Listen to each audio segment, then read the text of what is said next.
50 years. Eyewitness accounts testify to their breathtaking speed, unparalleled maneuverability, and uncanny silence. They are different than any aircraft made here on Earth.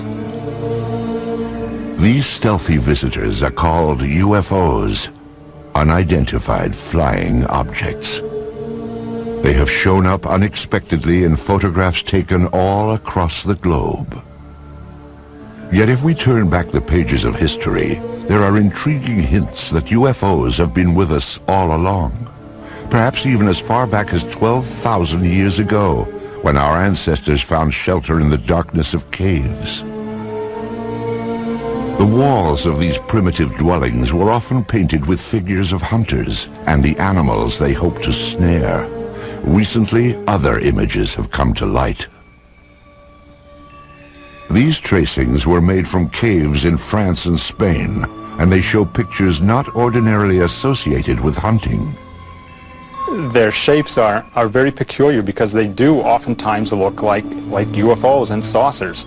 And I'm not saying that they are UFOs or that they do represent craft of any type, only that they have a similarity to what we now perceive as maybe craft from another planet as UFOs. And one wonders where the cave people were getting the impetus for putting these on their walls. Obviously, putting paintings on cave walls was a laborious process, and you would only put down the most important things of your daily life. And here these objects appear not once, not twice, but fairly numerous times on the cave walls. The advance of civilization brought us out of caves and into cities.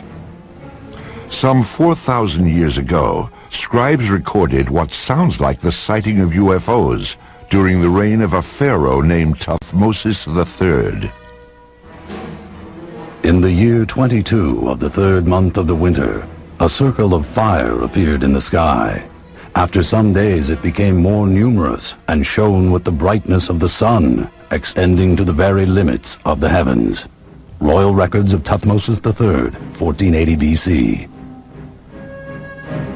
A millennium later, young Alexander the Great conquered his way across the known world. In 332 BC, he laid siege to the Phoenician city of Tyre, and accounts from both sides report that shield-shaped silver objects appeared in the sky. One supposedly sent down a beam of light that destroyed the city walls. Even the Bible itself contains passages that some say refer to alien spacecraft. I looked, and behold, a stormy wind came from the north, a great cloud with fire flashing through it, and a radiance round about it, while out of the midst of it gleamed something with a luster like that of shining metal. Ezekiel, verse 1. There are a number of reports from the past, and I believe that some of them are quite legitimate. But one of the things is you can't interview witnesses, of course. You can't get independent witnesses. You can't ask, well, what angle was it above the horizon? The problem we have with them is we have to take them totally at face value.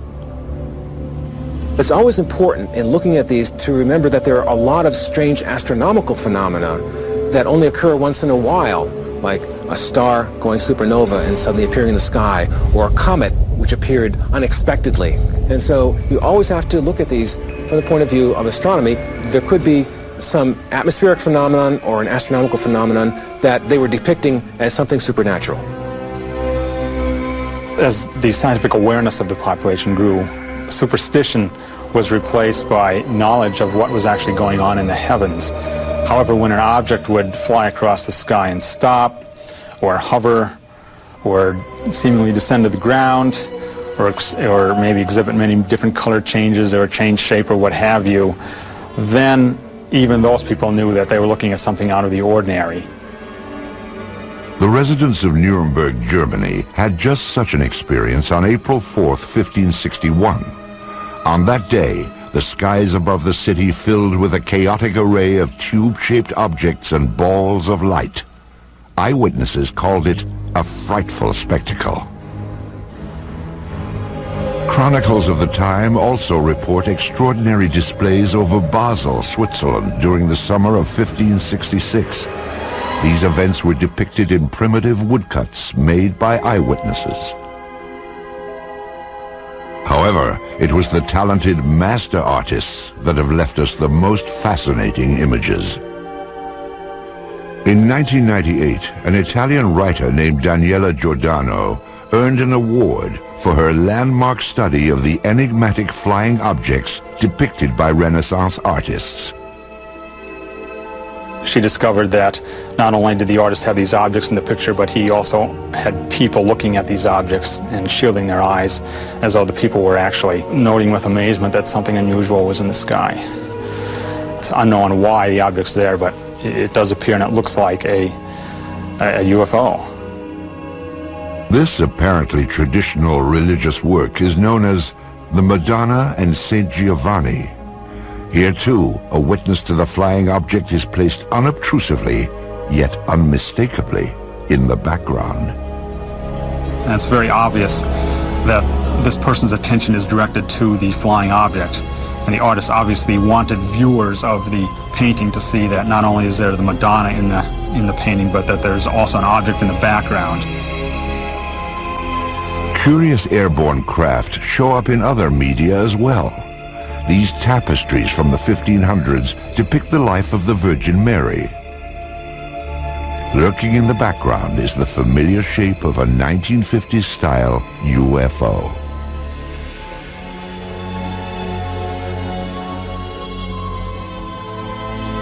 This fresco from a 14th century monastery in Kosovo prominently features what appears to be a flying vehicle.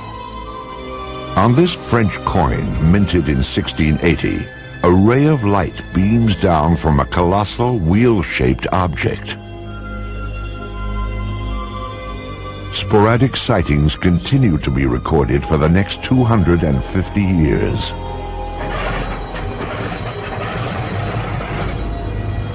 In the 1940s, World War II pilots joined the long list of UFO eyewitnesses. Some of these pilots would later come forward to tell their stories as interest in UFOs increased after the war.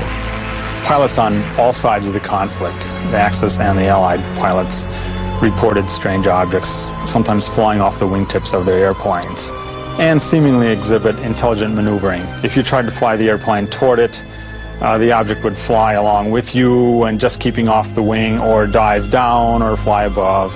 You couldn't catch up with it. I talked to a pilot of a B-24 bomber during World War II, and he said one circled around their airplane. Round, smooth, sleek. They all expected to die instantly because this must be a new German secret weapon and it was going to shoot them down. We sure don't have anything that looks like that and flies like that. I have one account where they actually fired out and they seemingly went through it. They didn't damage the object at all. Allied pilots thought they were secret weapons of the Germans. Germans thought they were secret weapons of the Allies, England and America, and they were even seen in the Pacific theater. However, after the war, it became clear that neither the Allies nor the Axis had produced these super aircraft. Someone else had. And they did exhibit maneuvering that, again, was much like the types of objects that were seen immediately after the war ended and called flying saucers at that time. Many believe that in July of 1947, near the top-secret airbase at Roswell, New Mexico, the United States military finally got a close-up look at these mysterious spacecraft. The Army Air Forces has announced that a flying disc has been found and is now in the possession of the Army.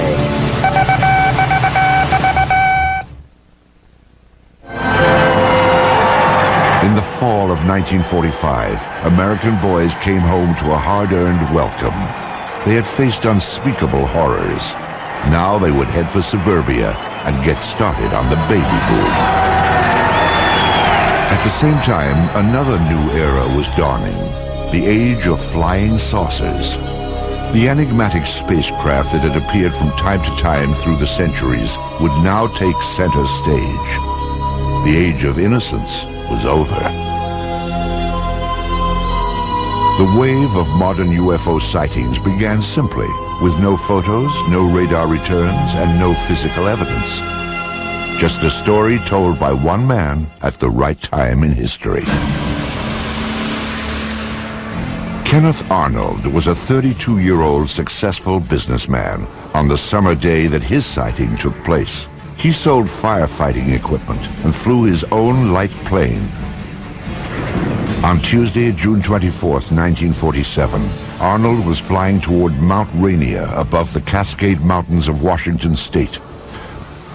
The air was smooth and clear as he reached 9,200 feet and noticed a bright flash.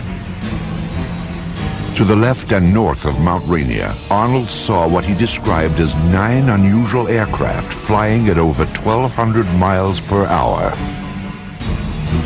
As they passed the mountain, the objects were outlined against the snow. They traveled in a V formation and skittered across the sky in such a way that Arnold said they resembled a saucer skipping across water. Arnold first told his story upon landing at the Yakima, Washington airport. He sketched a series of diagrams to illustrate what he had seen. What he drew was shaped like a crescent, 50 feet long and only 3 feet thick. It had a rounded point in the rear. When seen edge on, he reported, it looked like a black line. It wasn't long before the story of Arnold's sighting startled the world. The newspapers quickly coined a name for Arnold's skipping discs. The name was Flying Saucers. Kenneth Arnold was soon to enjoy a celebrity status. The author of a book and the subject of magazine cover stories, he was looked upon as a combination of space-age visionary and screwball eccentric. The press would anoint him the man who started it all. In the days and weeks after Arnold's landmark flight, flying saucers became big news. Sightings were reported across the country. Indeed, at that time, more people knew about flying saucers than about the Marshall Plan for the post-war reconstruction of Europe. But one incident above all established flying saucers in the public mind. Roswell, New Mexico lies deep in the empty expanse of the American Southwest. Today, its very name conjures up memories of a supposed UFO crash and government cover-up. It is remembered as the Roswell incident. In the summer of 1947, the Army airfield in Roswell was home to the elite 509th Bomb Group. During World War II, the B-29s that carried atom bombs to Hiroshima and Nagasaki had originated here. And so would an event that gave substance to the belief in flying saucers. Headline edition, July 8, 1947. The Army Air Forces has announced that a flying disc has been found and is now in the possession of the Army. Army officers say the missile, found sometime last week, has been inspected at Roswell, New Mexico, and sent to Wright Field, Ohio, for further inspection. Walter Hott was Public Information Officer of the 509th Bomb Group. He was the official instructed to dispatch press releases to the radio station and newspapers in Roswell. The story fed the imagination of the country, but has been the source of controversy ever since. The press release that I received stated that we had in our possession parts of a crashed flying disc. The material was found on a ranch north of Roswell. Then the story abruptly changed. General Roger Ramey took command of the Roswell situation and issued a new statement. It wasn't a flying disc after all. To me, I think it was one of the slickest cover-ups by admitting that we had the material, and then a higher authority says, no, you don't. Flying saucer or weather balloon? Both Air Force stories couldn't be true. One fact was undisputed. Something had crashed at Roswell. A rancher named Mac Brazel discovered the metallic debris in this isolated rangeland outside of town. The wreckage was strewn over more than half a mile, and Brazel alerted the base, assuming a military plane had crashed. Jesse Marcel Jr. recalls that his father, the intelligence officer at the Roswell Army Airfield, had been dispatched to the debris site to determine what had crashed there. The night that my dad came home, he was very excited. He woke my mother and myself up and said he wanted to show us something very strange. And as I recall, he said this was parts of a flying saucer. I was 11, almost 12 at the time, and I had seen pieces of an airplane and weather balloons and things like that, but this was not like anything that I'd ever seen before. And the most intriguing portion of the debris that I recall seeing was what appeared to be I-beams. When I looked at this with the light reflecting on it, I noticed what appeared to be some symbols or writing along the inner surface of this I-beam. And the implication was this was something that came from some other planetary system. Author Kevin Randall researched the Roswell incident and learned more about the debris Major Marcel had collected. You have something called metal foil, been described by various people as like tin foil or lead foil. You wad it up into a ball, you drop it on the table, it unfolds itself and there's no sign of a crease. Randall interviewed some people who say they actually handled the mysterious wreckage back in 1947. It was all wadded up when he dropped it, and when he dropped it on the table and it hit the table, it spread out just like it was water. And so they all started holding it and playing with it, and they were trying to cut it with their knives, and they tried to burn it with their lighters, and they couldn't do any damage to it at all. There were also rumors of a second crash site with even more stunning discoveries. Frankie Rowe's father said that the fire department was called to the scene. There he had observed nothing less than actual extraterrestrial beings. They'd gotten a call on what they thought was a plane crash about 30 miles north of Roswell. And when they got out there, it was not an airplane. He said it was a flying saucer that had crashed. And there were what he called little people. And he said one of them was still alive. That there were two that were covered up laying on the ground. And he said they had been covered up, it looked like with body bags. And the one that was walking around there didn't appear to be hurt. Through his research, Kevin Randall has established what he believes happened next. According to a number of the eyewitnesses, the craft and the bodies were taken to Hangar 84 at the Roswell Army Airfield, where they were held for a period of time before the various flights were initiated and sent out of Roswell. Randall believes that crates containing the alien bodies and flying saucer wreckage were shipped out of the heavily guarded Hangar 84, never to be seen again.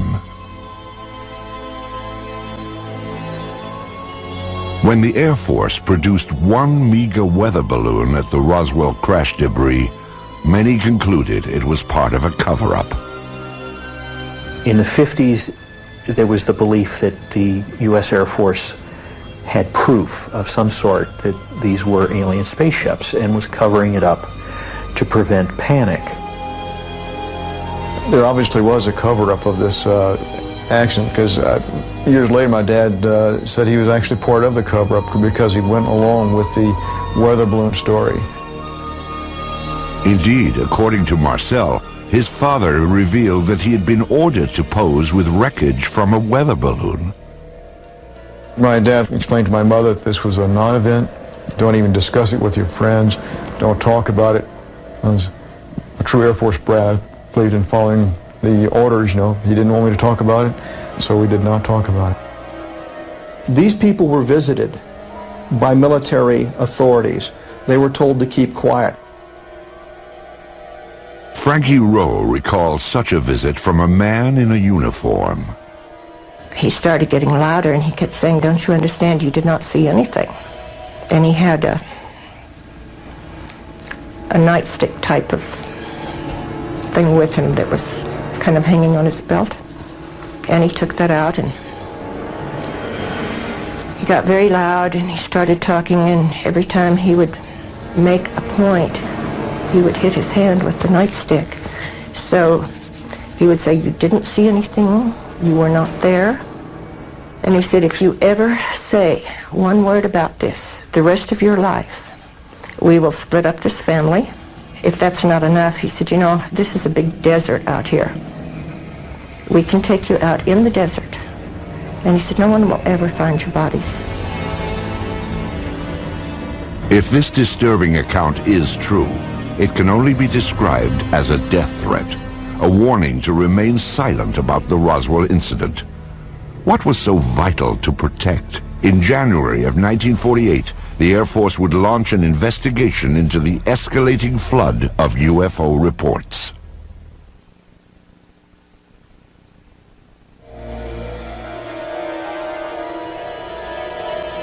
Something crashed at Roswell, New Mexico.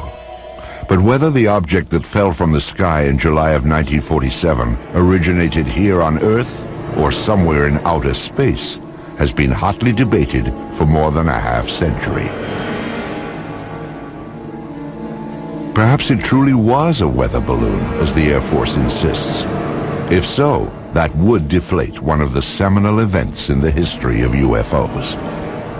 However, if the object was in fact extraterrestrial, the issue then becomes, what business did it have at Roswell?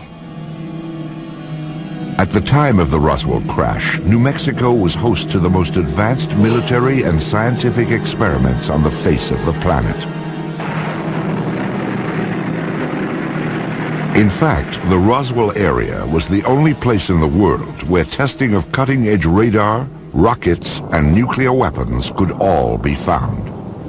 Perhaps these lurking UFOs had become a threat to national security. The Air Force quietly began investigating the rash of post-war sightings in January of 1948. This inquiry was codenamed Project Sign, and by October, it would reach a truly stunning conclusion. Project Sign wrote a final report called The Estimate of the Situation, which concluded that UFOs were interplanetary vehicles. You can imagine that this didn't go over well at the Pentagon. The government could not have the idea of UFOs as interplanetary spacecraft coming out when they've been trying to cover up the Roswell crash. It went all the way to the Chief of Staff of the Air Force, who said, "I don't find this document particularly persuasive." He batted it back down and fired practically everybody in Project Sign. The people who were left at Project Sign could read the handwriting on the wall. If you said they were extraterrestrial, you lost your job. Your career was over. After the purge, the inquiry was revamped as Project Grudge, a name that may have suggested a certain skepticism. An Air Force insider actually characterized Project Grudge as the dark ages of UFO investigation. In August of 1951, this V-shaped pattern of objects appeared over Texas and became known as the Lubbock Lights. Grudge said it was a flock of birds reflecting the glow of the city. This film was submitted from Great Falls, Montana in 1950. It depicts bright white dots moving behind the smokestacks of a grain mill. The photographer described the objects as shiny, bright, and metallic, like polished silver. Project Grudge concluded that they were F-94 Air Force interceptors landing nearby. After 3 years of debunking UFO reports, Grudge was reorganized into the supposedly more objective Project Blue Book. Blue Book became the focus for public attention and press attention. But it was never scientific, it was never comprehensive. They didn't have radar, they didn't have computers, they didn't have people ready to go up, in aircraft with instruments to monitor UFO sightings. Typically, an officer, a sergeant, several secretaries, their job was primarily to try to tell us that there was nothing to flying saucers.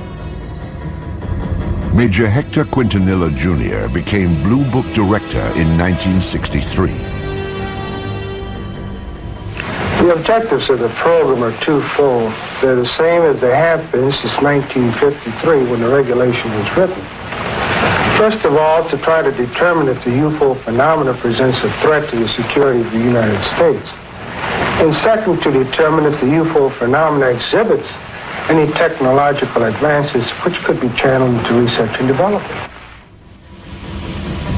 Many of the UFO reports were easily explainable as atmospheric anomalies, like this saucer-shaped lenticular cloud formation. The man who shot this film, a Navy officer and aerial photographer, claimed he saw these objects up close before getting out his camera. He said they were disc-shaped and gunmetal colored. Blue Book determined they were high-flying birds. Astronomer J. Allen Hynek, a Blue Book consultant for its entire 16-year run, had this assessment of the project. Quote, "When Major Quintanilla came in, the flag of the utter nonsense school was flying at its highest." Blue Book's most notorious nonsense came in March of 1966, when it dismissed a wave of credible sightings, including many by policemen, as swamp gas. In December of 1969, the Air Force closed down Project Blue Book and washed its hands of UFOs. Few scientists were willing to approach the subject. However, there were some who embraced UFOs without reservation.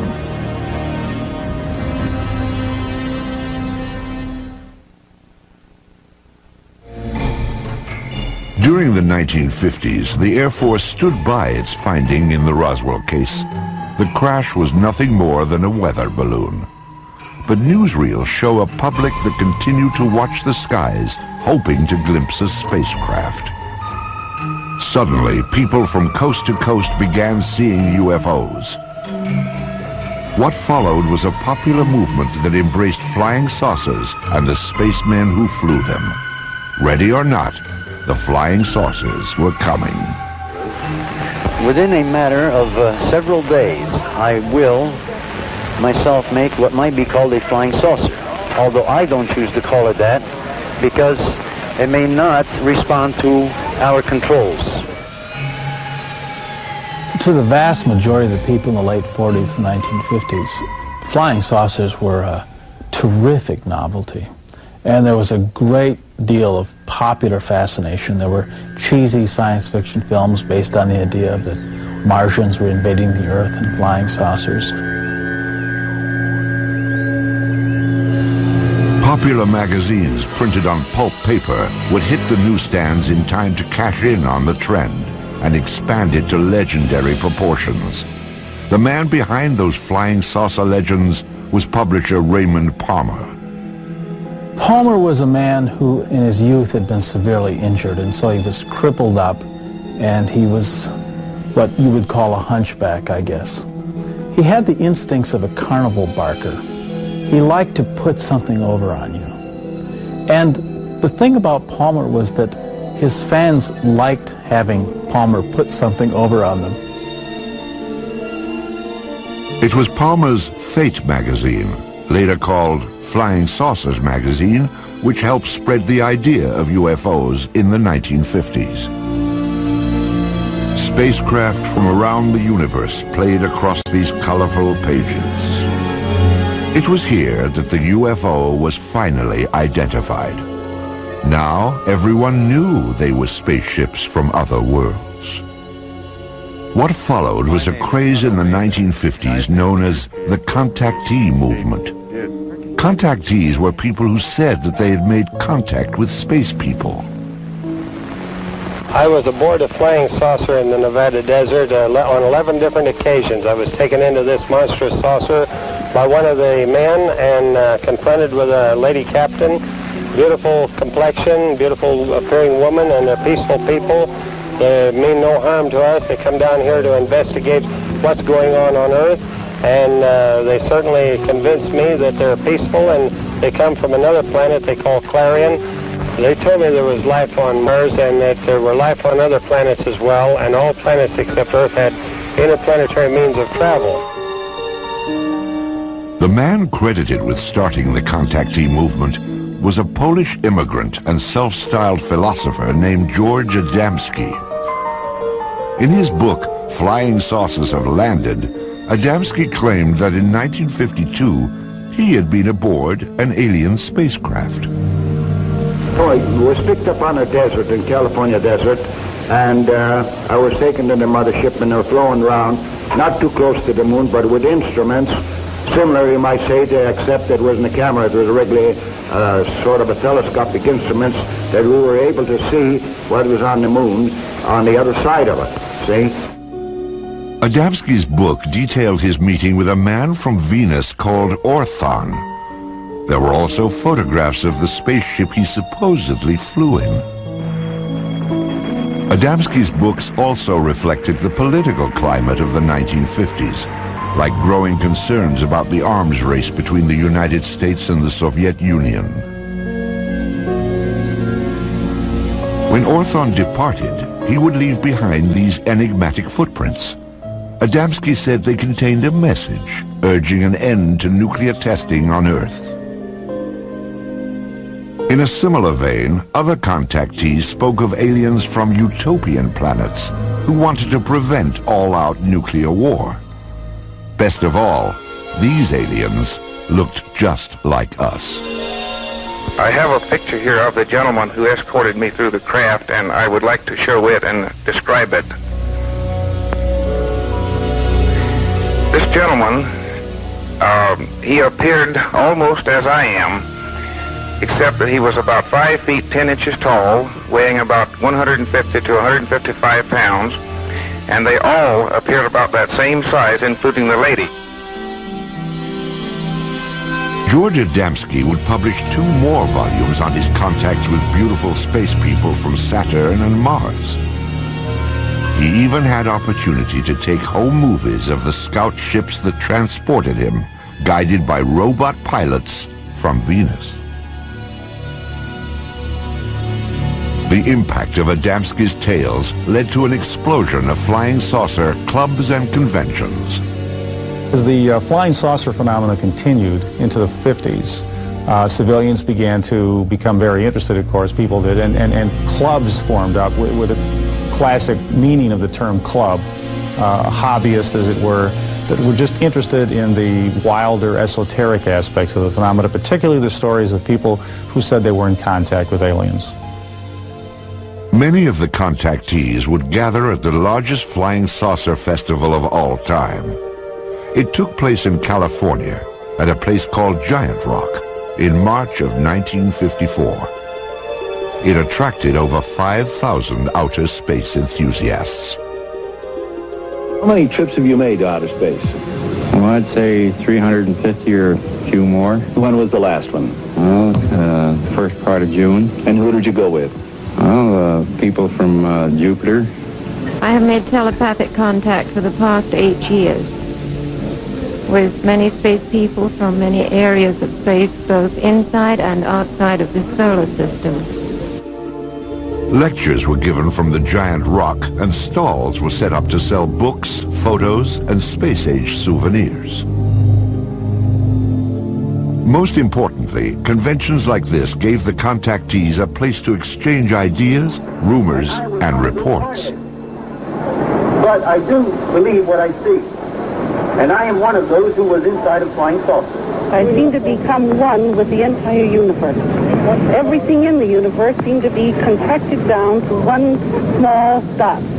What were their clothes like? The woman had a radiant red box-pleated skirt and a black velvet appearing blouse and a black and red tam or beret, and the men had clothes very similar to our Greyhound bus drivers.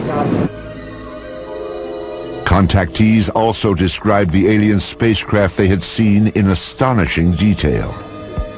On July the 12th, I took a trip in a flying saucer, which I am pointing right here.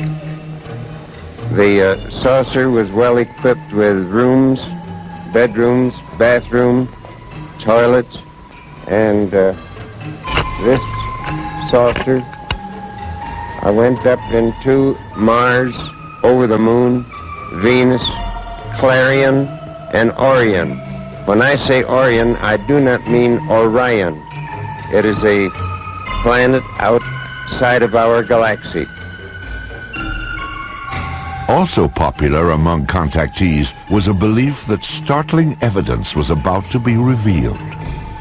We are going to see more and more of these visitors from space, and that before too long, the evidence will be incontrovertible, that you will have on your TV screens and on your movie screens concrete evidence that the ships are here and that they are real and they're not fantastic things which have been cooked up to make a movie. The contactee wave of the 1950s was a light-hearted sideshow to the UFO phenomenon. However, during this same period, photographs began to surface that suggested UFOs were no joke and had to be taken seriously.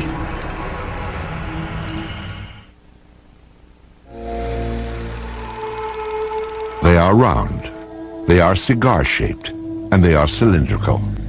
Some appear to be sleek and smooth, as if made of stainless steel, while others appear bolted together from some alien cast iron. At night, they are described as having flashing lights. They appear without warning, streak across the sky, and disappear. Many UFO films and photographs have been identified as natural phenomenon or hoaxes. But some UFOs appear in photos when we least expect them and defy explanation. UFO photo cases are tantalizing because they're some type of what you might think of as objective proof. The UFO phenomenon is ephemeral, and normally all we have are reports of witnesses on a piece of paper on a tape recorder. But with photos, you think you have something physical. Indeed, photos offer some of the most convincing evidence that extraterrestrial aircraft may be real. This series of photos remains among the most compelling examples of what ufologists call a daylight disk. The photographs were taken on July 29, 1952 by George Stock, outside of his lawnmower shop in Passaic, New Jersey. Stock reported that as he was working outside at 4:30 p.m., he looked up to see something unusual flying overhead. Using an inexpensive box reflex camera, he snapped pictures of what he described as a disc-shaped object with a metallic bottom. It hovered momentarily, then accelerated and flew away. All that remains of this astonishing daytime visitation are a few pictures. But are photos reliable evidence for UFOs? Dr. Bruce Maccabee is an optical physicist employed by the United States Navy. His official research involves high-energy space lasers, but his interest also lies in the detailed analysis of UFO photographs. Of particular interest to Dr. Maccabee are photos which show no evidence of a hoax or misidentification and cannot be otherwise explained. One such case began at a farm in rural Oregon in 1950. These are two photos taken by a farmer and his wife in 1950 in McMinnville, Oregon. Here's the first photo and here's the second, and we'll get a little bit of a blow-up on these. Using image enhancement equipment, Maccabee brings into focus the startling photographs that were taken in the early evening with a simple camera. You can see that it's an oval object with a little thing on the top, like a little protrusion at the top of it. This is obviously a hoax of the real thing. There's no halfway point. You can see the image clearly enough to see that it's not a bird, a plane, or Superman. So the next question is, what could it be? And if we go back over here, we can see that there are electrical wires right up above the object, looking again at the blow-up. And now the question is there any evidence of a suspension underneath the wires? A contrast-enhanced version of the Oregon photo reveals minute scratches that Maccabee must distinguish from a string or line that might have been attached to the object to suspend it for a hoax. No one has found any evidence of a line going up above the object. There is a possibility that this thing might have been thrown and photographed, except that the image is not blurred by motion. Agents of the Air Force and FBI questioned the couple who took this picture, and authorities later confiscated a copy held by the local newspaper. No one has yet explained why. This photograph is another of the more credible UFO pictures ever taken. It was snapped in Brazil by a government survey team in 1958. A Brazilian naval photographer on a ship was there with the rest of the men when they saw an object shaped like Saturn, in other words, an object with a ring around it, flying toward an island that they were near, Trinidad Island, flying around the island and then taking off in the distance. And he snapped 4 or 5 or so or more photos of the object with literally dozens and dozens of witnesses.